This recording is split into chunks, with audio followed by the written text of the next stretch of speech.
Good evening and welcome once again to the Marty Heiser Show. We have an incredible, action-packed show this evening with some incredible, insightful guests. But to start off the show, I have something that's weighing heavily on my heart. And that's the story about Brian Banks. Brian Banks, 6 years ago, was a high school student in suburban LA, and he was falsely accused of kidnapping and raping a young woman. That's Brian Banks up there right now. He copped a plea, and he was finally released from prison, whereupon the woman that had accused him of rape friended him on Facebook and said sorry about that whole false accusation. After which, he wore a wire and met the woman, and she said, during a second meeting that was secretly videotaped, she told Banks, "I will go through with helping you, but it's like, at the same time, all that money they gave me, I don't want to give that money back," according to Freddie Parrish, a defense investigator who was at the meeting. So here's this young man that essentially had his life destroyed. The aforementioned woman who falsely accused him of rape also filed a civil lawsuit, whereupon she was paid millions of dollars by the school district. Now come to find out that the whole thing was made up out of whole cloth. You know, it's terrible when you see something like that happen to a young man like Brian Banks, a promising California high school football player. He had a full ride to USC. He was looking at other college football programs, and he was taken down by a false accusation. I just want to publicize things like that whenever I come across it, and I came across it again tonight. One other thing that bugs me, and then we're going to get to our first guest because he's an illustrious heavy hitter.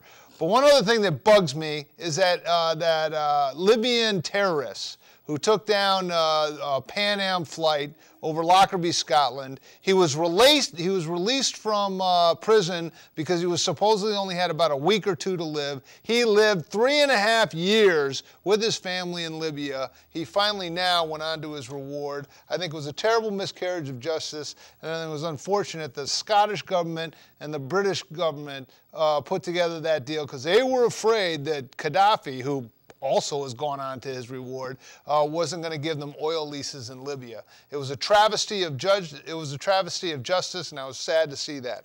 One last thing that I saw that looks good to me is Scott Walker's polls in Wisconsin seem to be coming around, and we could have a victory for the free enterprise system and fiscal restraint in the state government. Those are just things that are something I thought I would share. It helps me. My psychologist says it's good for me to vent and not keep all this in. And thank you for taking the time to turn into the show. Now I'd like to turn to my guest, Dick Foley. Thank you so much for joining us. Good to be here, Marty. Dick Foley was the chairman of the Republican Party for the state of Connecticut.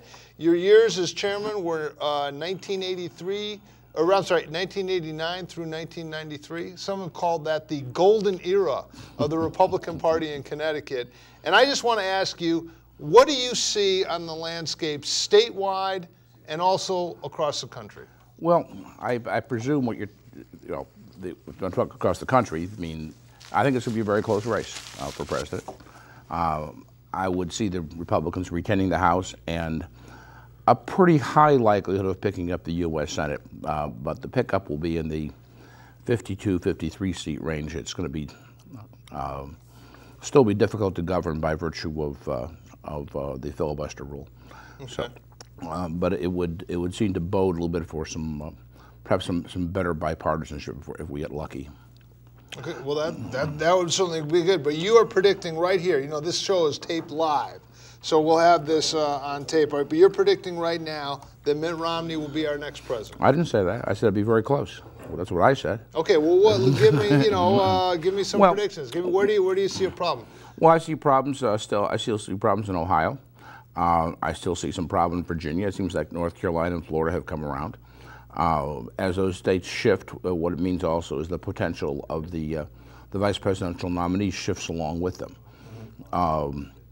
If you're up 10 or 12 points in Florida, he's up 6 or 7 now. Maybe who? Mitt Romney? Mitt Romney, yeah. Mitt Romney is up 6 points in Florida. Yeah, as of this past couple of days. Okay. The likelihood of Marco Rubio being the nominee declines a little bit because Florida becomes more of in the safe column. Same thing with North Carolina. In addition, Virginia and Ohio are still be battlegrounds. There's a lady out there by Susana Menendez, who's the governor of New Mexico. She might have some promises being a vice presidential nominee.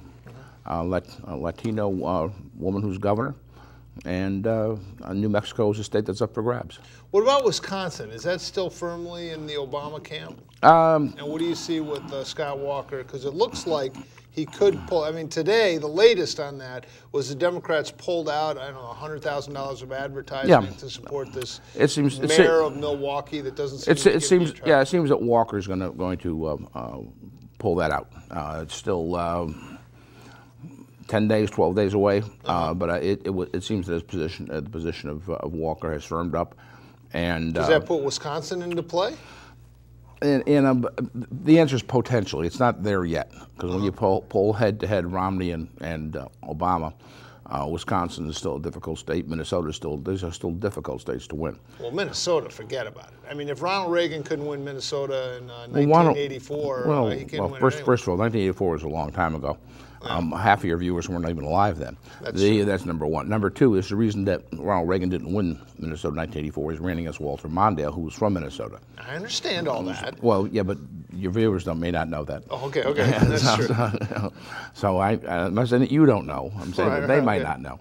So it's I mean, same reason Michael Dukakis won Massachusetts. He did. That's right. All right. So I mean, but. This would be pretty, I mean, should Barack Obama not win re-election, where does the Democratic Party go from there, or are we thinking way too far ahead? I think it's a little too far ahead. I think the Democratic Party has a little bit of a split in it without Obama. Clearly, will there be a great number of people that want Hillary Clinton to run in 4 years out? Any chance Hillary Clinton becomes the vice presidential candidate this time around? Almost zero. I just saw a poll tonight that Biden's approval ratings are plummeting. Yeah, that's okay. I mean, I think there's almost zero. I mean, almost zero chance of Hillary being the vice president. Because she won't take it. Yeah, exactly. I mean, why? What does she have to lose? She's the most popular Democratic politician right now in the country. Exactly. So it doesn't benefit her. If she wants to run in 2016, she can, or she will. If she wants to, she will. She doesn't need an Obama to tell her that. She doesn't need a Biden to pull out. She doesn't need any of that stuff to do what she wants to do. She is the master of her own destiny. Okay. Since 1993, you have done a bit of political consulting, among other things. You've run campaigns and so forth.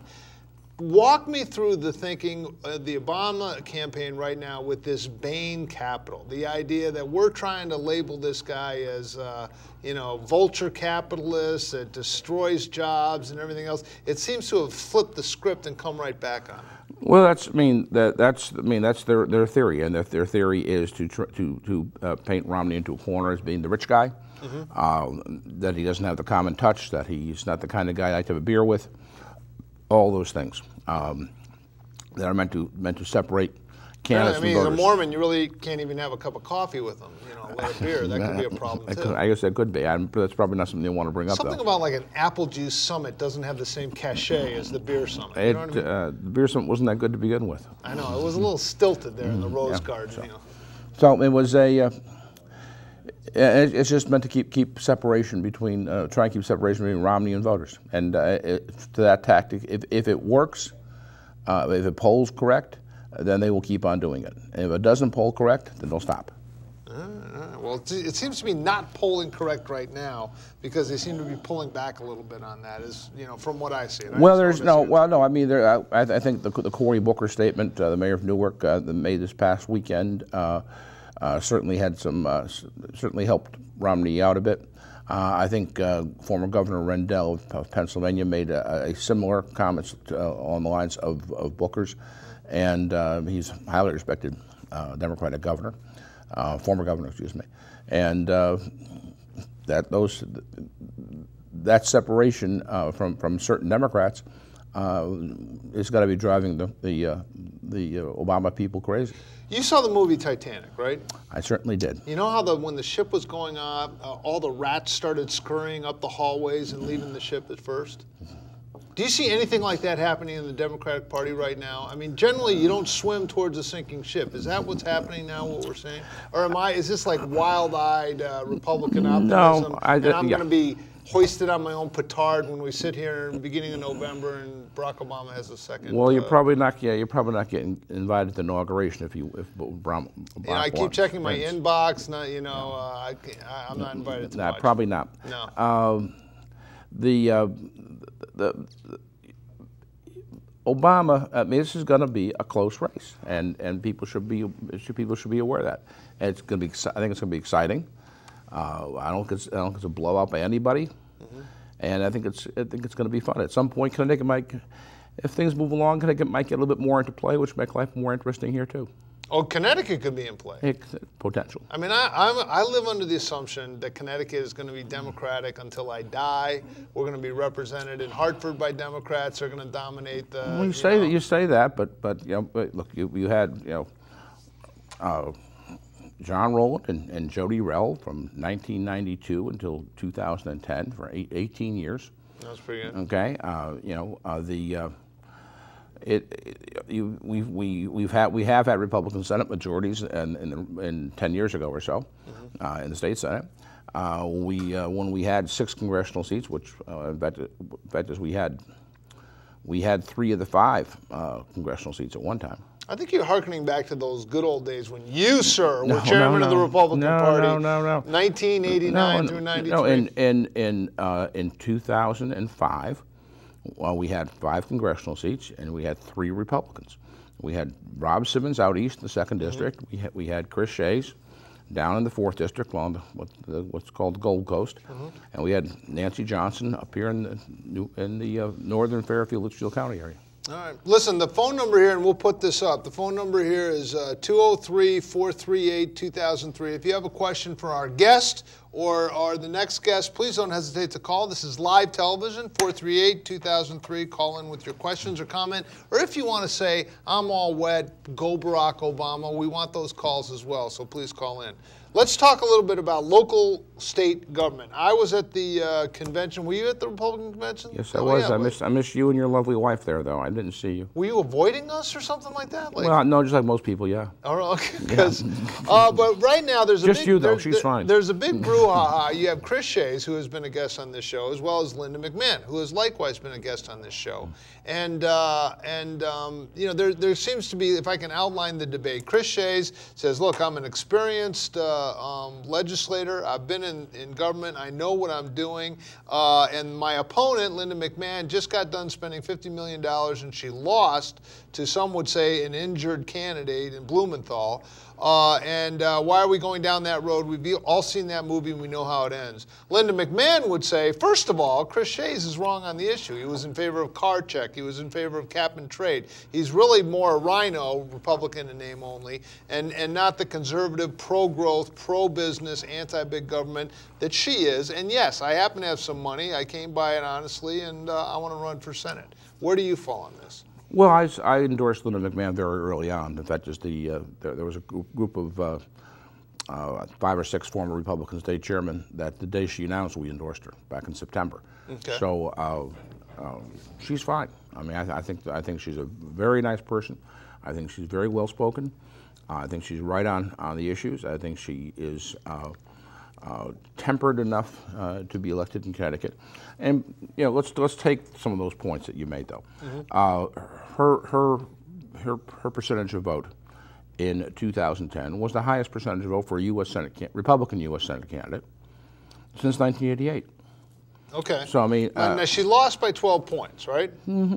Okay. Yeah. So she lost by 12 points. But what you're saying is that's the high water mark for a Republican candidate? 43% and change was as the high water mark. Yeah.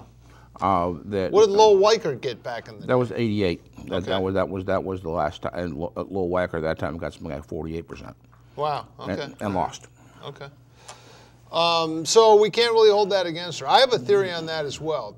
Richard Blumenthal was the Attorney General for how long in the state of Connecticut? Since God made dirt. Exactly. And not to be flippant, 1990. 1990. I mean, and the Attorney General is a plum position because basically you have no enemies and you have nothing but friends. Because anyone who calls your office has an issue with a pothole or an oil company that's spending that charged you too much money, or a carting company that isn't getting the right shake, and you can come in and help those people. You're building up chits year after year after year, and you can cash them all in on a Sunday. Well, the chits that he built up, yeah, he has that, but also, I served in the legislature with Richard Blumenthal as well as Chris Chase. I served with both of them in the state legislature for 10 years also. He is. There was the joke in Hartford: the most dangerous place to be in politics was between Richard Blumenthal and a TV camera, because he would stampede there 2 or 3 times a week, and for 20 years he did that. Yeah. Okay. So he had virtually universal name ID. As you say, he did pretty much just would issue edicts, and what he wouldn't talk about is when suits were withdrawn. He wouldn't talk about when he lost. Yeah. He'd only talk about the things he wanted to talk about. The court cases he would want. The ones he won he talked about, and the ones he lost he forgot about. Well, it's telling for me. I was at a Rotary dinner, and there was maybe 4 or 5 different tables there. There were 6 or 7 people at each table, and there were 9 individuals at that small Rotary dinner that had personal interaction with his office and had benefited from that interaction. A cable TV bill that was wrong, an oil bill that was wrong, all these things, and he had come in and helped them, and I thought, oh my gosh, this guy's going to be tough to beat because he's got a lot of goodwill that's built up out there. Right, and now I would point out, and I know Congressman Shays has his theory of the race, and all candidates have their theory of how they're going to win, their path to victory. But look, historically, in Connecticut, and maybe it's to a lesser degree in America, but certainly around, it is not unusual to have somebody to run twice in order to win. Yeah. John Rowland had to run twice in order to win. Ronald Reagan had to run twice. Yeah, to get the nomination. Yeah. Well, actually, technically, almost 3 times. Because in '68, he sort of floated his name. Okay. Is that when he was giving those speeches for Goldwater then? That's right. He had been a governor for 2 years at that point in California. In '64, he did the Goldwater speeches. Okay. But there was a guy named Chris Burnham who was state treasurer. He had to run twice. There was Pauline Keyser, who was Republican Secretary of the State. She had to run twice. There was Gary Franks, who was a Republican congressman in the old 5th District. Ran for comptroller and then ran for Congress. Lost one and then had to go. So it's not unusual, and no one runs to lose. Everybody wants to win. But you look at the history of it. I mean, Dan Malloy. Right. Ran for governor. 3 years ago. Back in 2006, lost the nomination, but came back in 2010 to win. So it's not. Of all the things that can happen to you in politics, losing is not the worst. There's a lot of things worse than losing in politics. Well, that's good to know, because I've lost campaigns as well, as you well know. Well, I'm not too sure the number of losses might have an effect, though. I know it does. It does build up after a while. It really does. Yeah. Listen, I want to thank you very much for coming in. No problem. Will you come back in? Maybe. Because we want to have your input as this thing rolls forward and see if some of my stupid, bold predictions actually work out. Well, everybody can be right. Okay. Well, listen, thank you very much for your time, and I'm going to help you out with a little errand after this, in payment for showing up, although we never pay our guests. Listen, I want to thank Dick Foley, former chairman of the Republican State Committee, the Republican State Party, for giving his insight into Republican government in Connecticut as well as on a federal level. And we're going to take a short break, and when we come back, we have a real treat. Tom Brokaw called this generation the greatest generation. This is a generation that faced down godless Nazism on D-Day, and we're going to have a chance to meet Henry Scott McQuaid, who's going to be right here in our studio next. So don't go anywhere. We'll be right back.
this state, there are no extras, no fluff, no frills, no free lunch, no second helpings, no streets paved with gold, no promise, no certainty.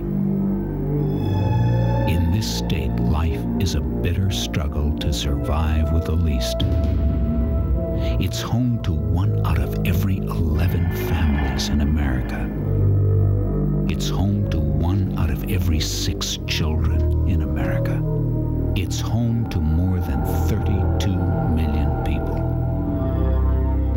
It's the state of American poverty. And if you were poor, you'd be home by now.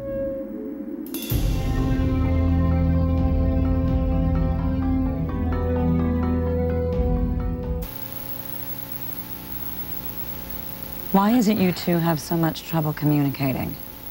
I don't like the way he talks to me. He doesn't have to use that kind of language. All I said was that you had a big osteo fight. Oh, okay, well, what about the secrets you kept from me? Oh, so I didn't tell you about my drug allergies. Big deal. That could have been nasty. Ooh. Okay. So how come I always have to go to your place? I'd be happy to come to you, Judith. I can't fit the X-ray machine in my car.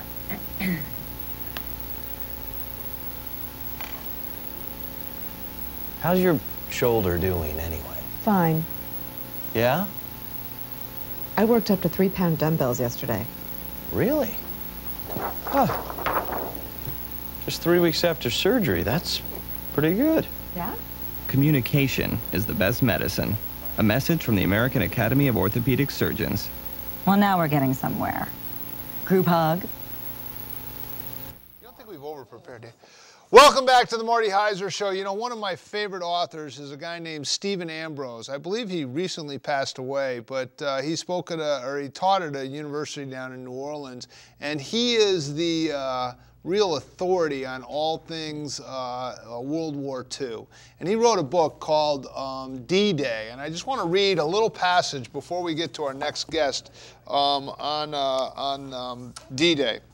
But for all that American industrial brawn and organization ability could do, for all the British and the Canadians and other allies could contribute, for all the plans and preparations, for all the brilliance, for all the deceptive schemes, for all the inspired leadership, in the end, success or failure in Operation Overlord came down to a relatively small number of junior officers, non-coms, privates, or seamen in the American, British, and Canadian armies. Navies, Air Forces, Coast Guards. If the paratroopers and glider-borne troops cowered behind hedgerows or hid out in barns rather than actively seeking out the enemy, if the coxswains did not drive their landing crafts ashore, but instead, out of fear of enemy fire, dropped the ramps into too deep water, if the men on the beaches dug in behind the seawall, if the non-coms and the junior officers failed to lead their men up and over the seawall to move inland in the face of enemy fire, why then the most thoroughly planned offensive in military history, an offensive supported by an incredible amount of naval firepower, bombs, and rockets would fail. And this is the part when we get to our guests. It all came down to a bunch of 18 to 28-year-olds. They were magnificently trained, equipped, and supported, but only a few of them had ever been in combat. Only a few of them had ever killed or seen their buddy killed.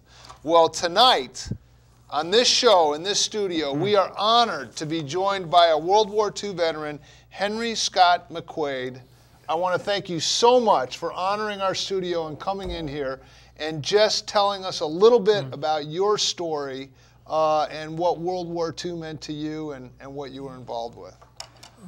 I like to represent the person that actually is behind the combat people.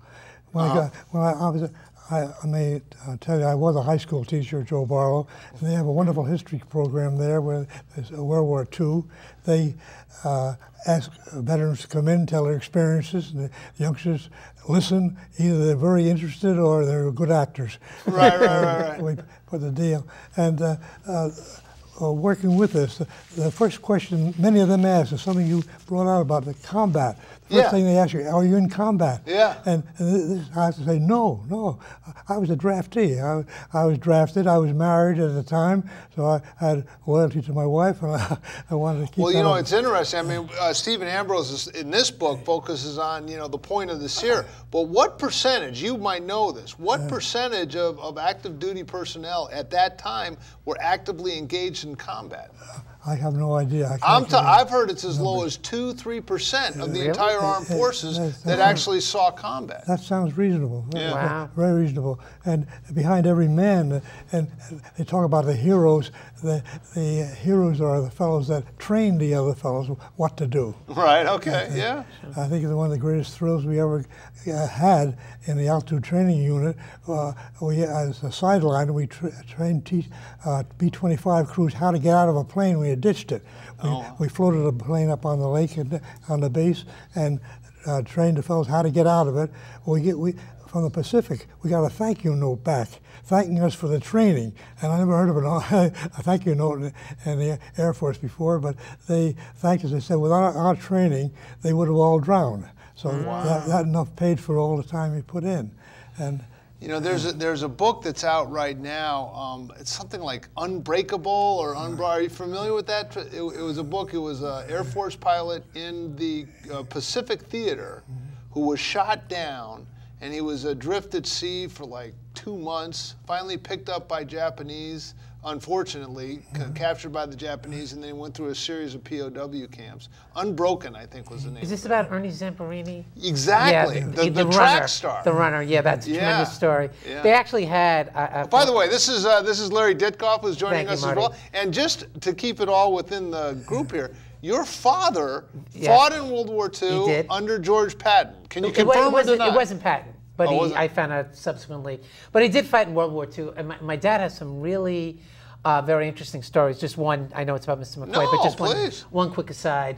Prior to the Battle of the Bulge, this was Christmas Eve in '44, my dad was in the 66th Infantry Unit, and they were crossing from Cherbourg in France, going over. They were going to replace, and I don't recall which infantry division, it was 91st, 92nd, somewhere in the 90s. And the Germans were tipped, and the U-boats came. And he was, the ship was called the Leopoldville. So wait, he was crossing the English Channel, correct. Okay. The U-boats found out about it. The ship, he was actually on a convoy boat, which, and there might have been 10 convoy boats, maybe 150 to 200 in each boat. Okay. But the main ship was the Leopoldville. And that was. And he was coming to actually fight in what is known as the Battle of the Bulge. Wow. Okay. Yes. It's nuts, as Tony McAuliffe said there. Yeah, but yeah, either way. No, that's an interesting story because the commander of the Allied forces was surrounded by the German officers, and these pious, inflated German officers said, we would like to hear your response for our demand for your surrender. And he responded by saying, nuts. Nuts. Yeah, and the Germans are like, cool. What is this nuts? What's nuts? Look up nuts. What is nuts? Way, what happened, so the main ship, there were 800 casualties. I should say 800 deaths out of maybe 2,000 on board. Wow. My father, again, he was not on the main ship. But what happened, and obviously it was tragic, the division was not large enough to take the role of attacking at the Bulge. So the group one of the groups that was supposed to stay, and it was supposed to, I don't know exactly, but do some sort of reconnaissance on some of the Germans. They wound up going to the Bulge, and my dad's group wound up having this relatively less risky duty. But certainly that Christmas Eve '44 was obviously a very, But then your father came back. My father came back. Met your wife, or met his wife, and here you are. Met my mother, and here I am. All right. Yes. All right. So, Mr. McQuaid. Well, you asked about Please. You mentioned being drunk or drunk. Now we have a crack team that has done research on you, and we want to know about your high altitude training. And I need to ask you about being drunk. Were you drunk and disorderly at a high altitude, or explain? Definitely not. But a lot of fellows acted that way. Now we had the pressure chamber is just a large metal drum with thick walls, and you reduce the pressure using the same altimeters they use on planes. So as the pressure reduced, the altimeter would go up, and we'd go up to 10,000 feet and hold there. Above 10,000 feet, you needed oxygen, but you had to prove it to people. So we'd give them a clipboard and ask them to write their name and serial number. Serial number you never forget is one thing. Yeah. And if you ask me when I can give it to you, but they would be writing on the clipboard, writing along. But gradually, we as instructors would notice that the nails turn blue, the lips turn blue, lack of oxygen, and then the writing gets very erratic. And so first thing you know, they're jerking and they pass out, and you bring them to with the oxygen, and they say, I never wrote that. But as they're writing, they said anybody would cash his check doing that. Yeah. So that was one of the areas that we worked with, and we had to prove to them that they needed, especially gunners. We had to prove that taking a machine gun block would jam. We had a block there, but we waited until they got anoxic, lack of oxygen, which brings us back to the drunk business, because the lack of oxygen is exactly the same as being drunk. Because with alcohol, prevents your blood from absorbing oxygen. Okay. While in the pressure, on the change, as the pressure goes down, you can't get the blood into your system. Right. So you get all the same reactions. Like the fella can walk out and just barely stand up, said, I can drive that car, and fall on his face. And we had the same thing. Well, we had gunners waving to enemy planes and stuff because they didn't know enough to use their oxygen above 10,000 feet. We actually had to convince it. And the gunners especially, we had a block, and they got a little anoxic. And then we take it out and take it apart. They say, well, the gunners will say, we can do that in seconds. You can just take it so long to do that. You hand it to them, and they can't do it. Right. Of course, the only thing you had to watch out for then was to make sure they didn't pick it up and throw it at you. So the thing. And now this would be in a pressure chamber, tank, a large pressure chamber. So it would be on the ground. You're not doing this at 10,000 feet. On the ground. No, you're training them on the ground for that. And then, of course, that was part of the deal, the main part of our work. And then we also had a survival course we'd give them. We'd be instructed to give the crews they flew in, to give them desert or Arctic or jungle. And this was part of your training too? All part of our training. And then as a sideline, we had the B-25 floating on a lake up on the base, and we trained them how to get out of the plane for ditching. As it's sinking in water. That's right. Wow. So this was all part of the training you had to have. And then along with that, as part of my work, got me my free trip to Italy and North Africa. It was the Dr. Bronk from the Air Surgeon's Office in Washington asked our unit, and of course all the officers had doctorate degrees, and physiologists. I was only a BS degree, so I was only a sergeant. And they. Well, you later went on to Yale and got your master's at Yale, right? Yeah, I did that. Yeah. Well, he's an Ivy League guy too, Marty. Yeah. What's that? You and your Ivy League guys. I'm very impressed by. I'm from the Midwest. You Ivy League guys impressed the heck out of me. 6 years beyond that, but we would. Train them in the survival. Of course, it wasn't always the right one, and I found that when I was in Italy training for night vision work. The Air Surgeon's Office asked us to write a program in night vision, how to see at night, because the average person thinks they see the same at night and they do it in the daytime, which you don't. Right. Because you have your central vision, which is accurate with all the cones and the stuff that are very sensitive. Right. But the visual purple, which builds up your night vision, builds up on the rods on the peripheral vision of your eye. So you have to, if you want to see that path, you look over there and you see the path coming on. And so we train them how to do that. So that's then I got a deal going training over to North Africa and Italy, training night fighters how to see at night, because they would claim they could have made a kill. Right. They tell you afterward. I followed over the European theater. They had to positively identify the plane because it might be Belgian, it might be French, it might be English, it might be Friendly anything. fire was a big issue. In the invasion of Sicily, you had gunners, anti-aircraft gunners, who were shooting down American flights that were going over. Of course, in the Pacific, you didn't have to worry. Let me ask you something. Take us back, if you would, to Pearl Harbor Day. Where were you when you heard that Pearl Harbor was attacked, and what did you do after that? I was a theater in Bridgeport, and came out there and heard about it. So I think at that time everyone was more or less patriotic.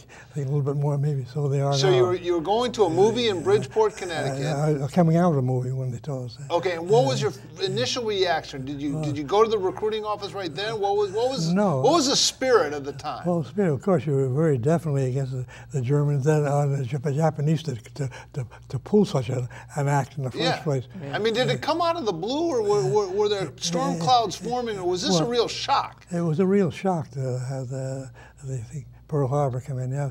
And of course, there was a special one last night where they got the 5th miniature submarine.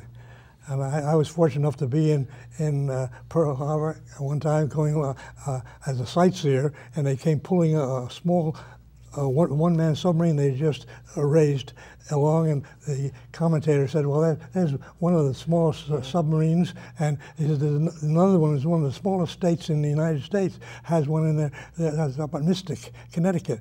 So I had been in that one, so I knew what they were. And, okay, now wait a minute. They're suicide bombers. It's the equivalent of a suicide bomber. Like a kamikaze. Kamikaze. Actually, there were actually 5 of them, they believe. They came into Pearl Harbor on the same day. They got through the nets. They had a special deal on the front to raise the nets. They could slip underneath it. Wow. That I didn't know. On December 7th, 41, there were. It wasn't just air attacks. They also had. It was a submarine coming at the same time. I didn't know that. Yeah, and they did a lot of damage too. Yeah. So then after that, when did you enlist and you went to the Air Force and walk us through how your thinking behind it? Actually, I knew I was going to become drafted, and I was selling on the road from Maine, New Hampshire, and Vermont. So we came back to Stratford to my wife's folks so that she could get a job in Stratford teaching.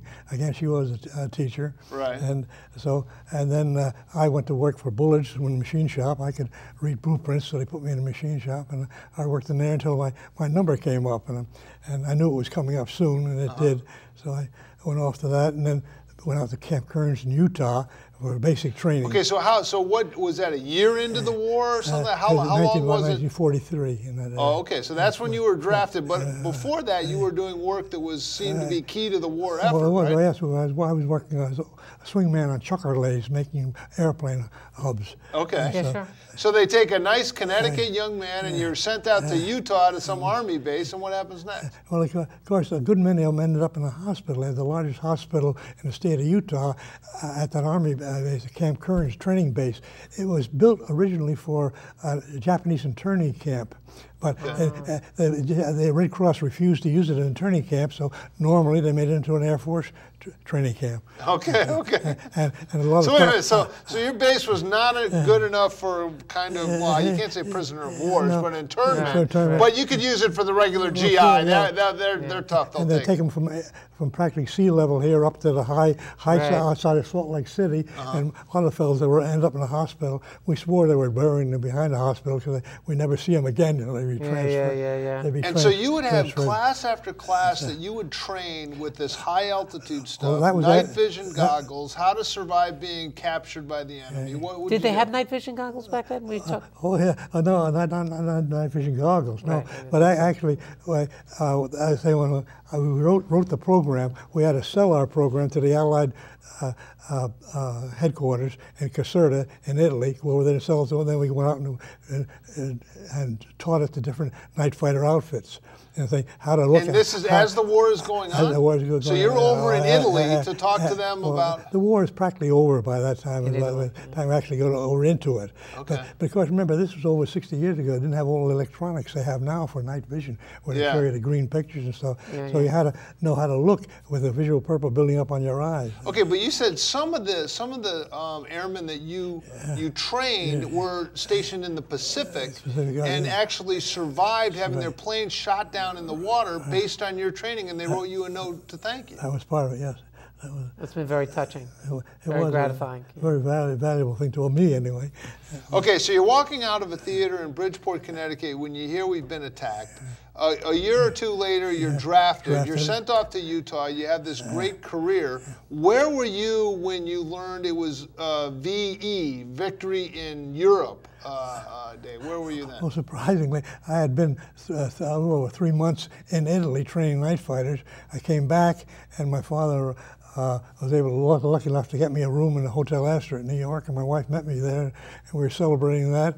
And I was in Times Square when they. Is that right? Now, you weren't the guy holding that nurse was that you? Was that you? No, Was that you? Hold on, hold the press. My wife was with me, so I didn't need her. Okay. And I was scheduled to go to the Pacific to train night fighters. Okay. But that wiped that out. So I went back out to Alamogordo, where my outfit had been transferred out to Alamogordo, New Mexico. Got out there and thought a very interesting thing. They got out there and said, "You should have been here last week. We had a big explosion." You really missed it. A supply depot blew up. A big bunker blew up. It was actually the atomic bomb. Yeah, I thought you were talking about the bomb. Yeah. They didn't even realize. Whoa! This is like what's that? Tell it. No, it's like that movie where you're everywhere. Now hold on. Forrest Gump. Forrest Gump. Thank you. So you're in Times Square when VE Day happened. So everyone's kissing everyone and couldn't be happier. Then you go out to New Mexico and you're there when they test the atomic bomb. No, I wasn't there. No, the fellows. Oh, they said a week before. They said it was an ammo dump that blew. An ammo dump. Some ammo dump. That's what they were told. Wow. And then it worked. And then of course I went from there to Wright Field, and then was discharged. But it was, now where was Wright Field? In Ohio. Oh, that was in Ohio. And then you were In discharged. Ohio. Now, question, going back to Italy, during World War II, American servicemen looking good in their uniforms, the Italian women, did they respond favorably to the Americans? Very much so, yeah. They were. I mean, we don't need to get into detail. It was a long time ago. You're a married man. We don't need to go talk about it. But suffice it to say that the Italian women were impressed with the American soldiers. The only trouble is I wasn't interested because I was very happily married. You were happily married at the time, of course. No problem. Yeah. Absolutely. So now after that, you come back, World War II veteran. You've basically suppressed godless imperial Japan. You've crushed the Nazis in Europe.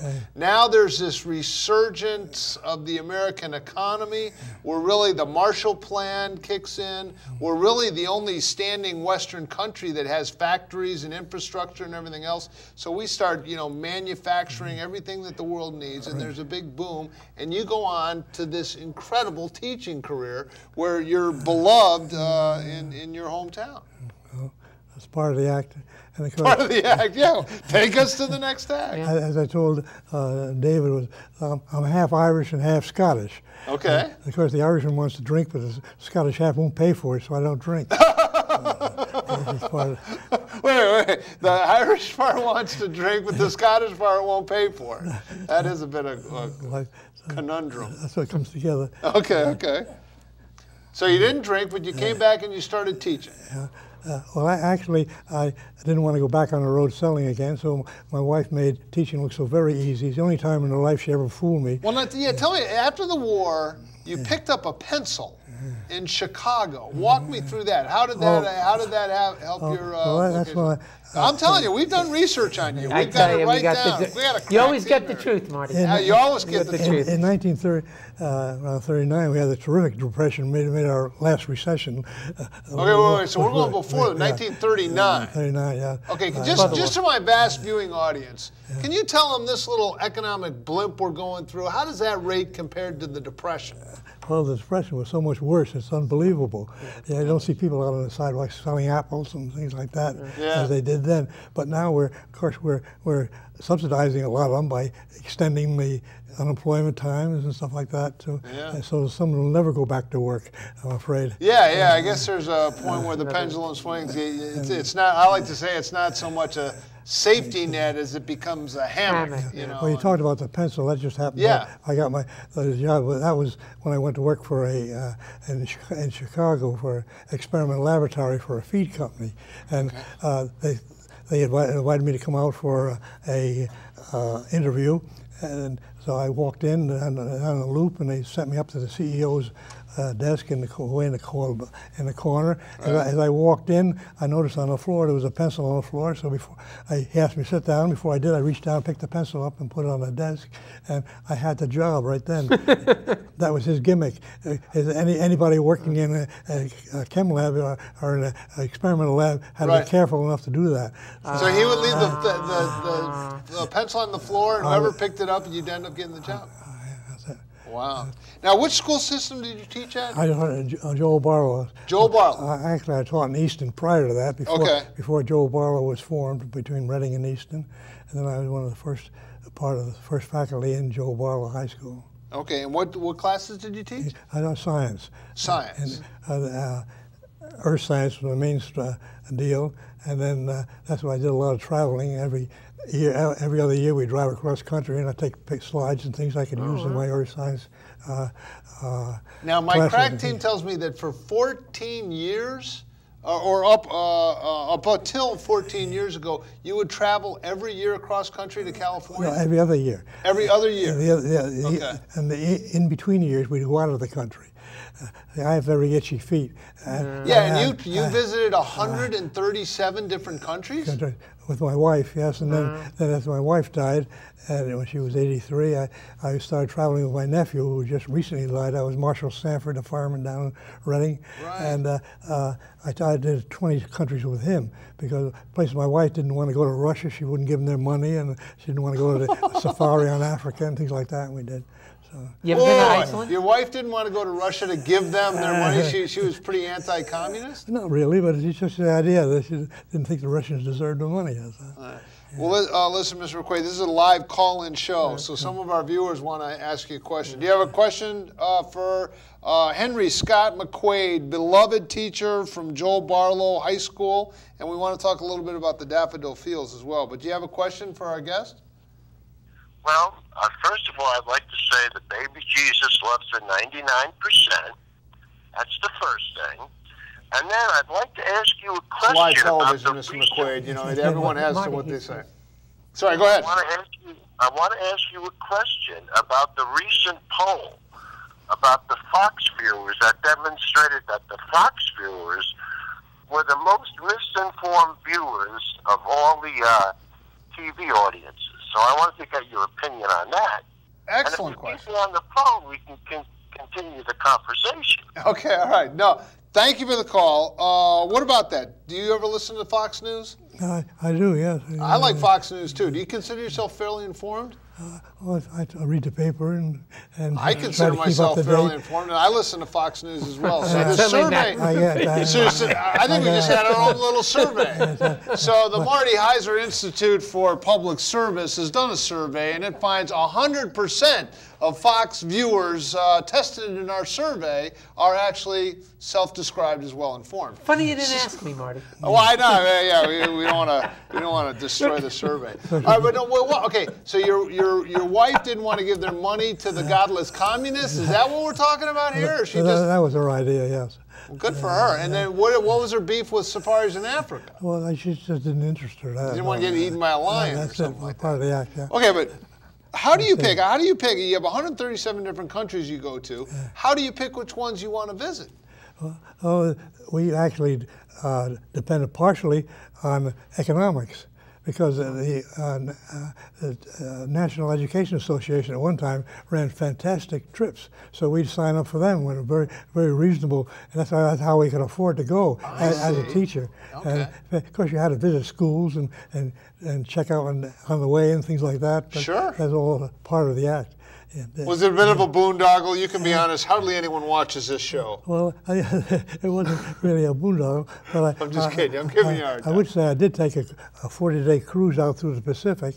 Nice. My wife and I did, and I learned that a Dr. Hyatt from the University of Hawaii was going to teach a course in oceanography while we're underway only. And so I matriculated for 3 graduate credits from the University of Hawaii. My wife audited the course, and we took it and went out there. And while we were underway, we had class at 2 hours in the morning down in the theater. Went on, had examinations and all the other stuff. Went along, but I got the 3 graduate credits. Then, as a result, during your class, would there be waitresses who would bring around drinks with small umbrellas in it and pineapples? No, not that kind of class. No, that's a really authentic education courses. But as a result of that, I wrote a course in oceanography and taught it at Barlow for a couple of years. Nice. Before I retired, and I had a man that took over my departmentship that taught physics. I had him teach with me a parallel course 1 year before I retired, so which is about over 35 years ago now. And but he only carried it on for another year or so and then dropped it because there are no textbooks. You had to do a lot more thinking, preparation, and to work on it.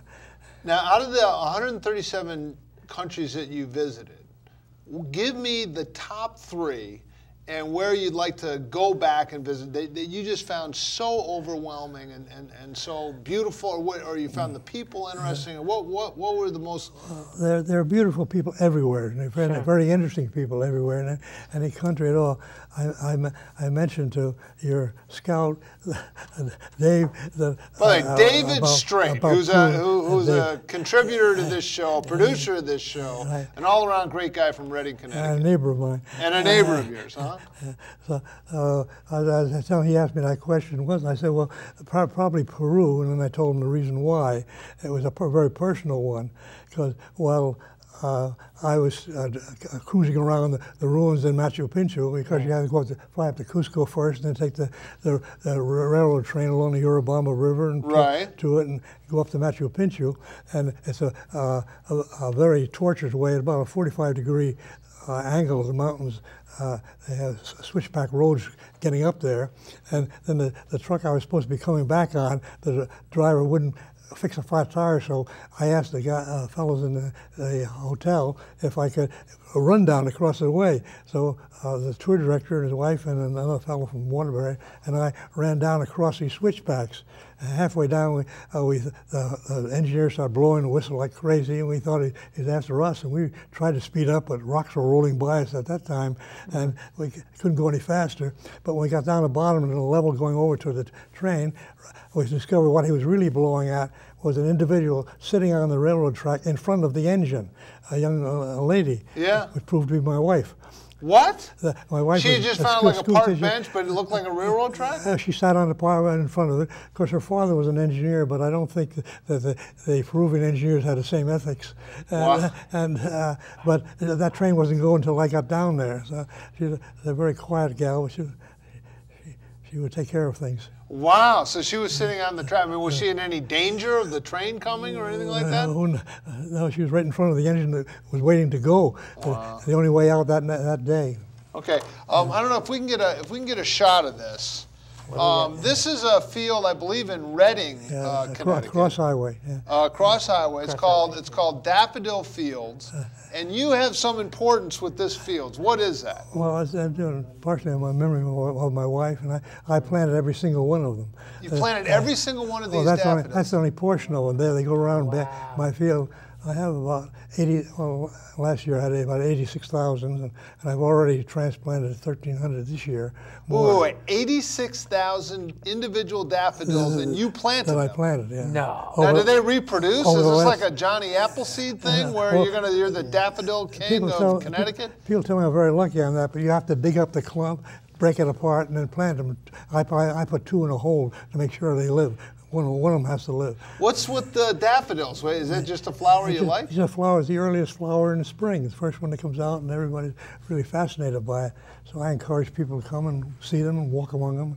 People come year after year. And I'm sorry, that's in Reading, you said? Reading, Cross Highway in Reading in May. They only last about 3 weeks, unfortunately. Yeah. And that was it. The white ones were a little later this year, so there's still a couple out there. Wow. Now, my crack research team also, I just prompted, and I'd like to know too, you've been around, you've seen the world, you've helped win a world war, you've been married, you've taught in the school system for years, you're a beloved member. I won't even get into volunteer firemen and everything else. What have you learned? How have people changed? How have things changed in the last 50 years? And then I want to ask your advice, and then I want to know your key to happiness, and we've got 3 minutes to do it, so go. Well, the secret probably, I figure, is work. I still cut my own lawns. I still do my own snow blowing. I take care of my own house and work on the cleaning and stuff like that.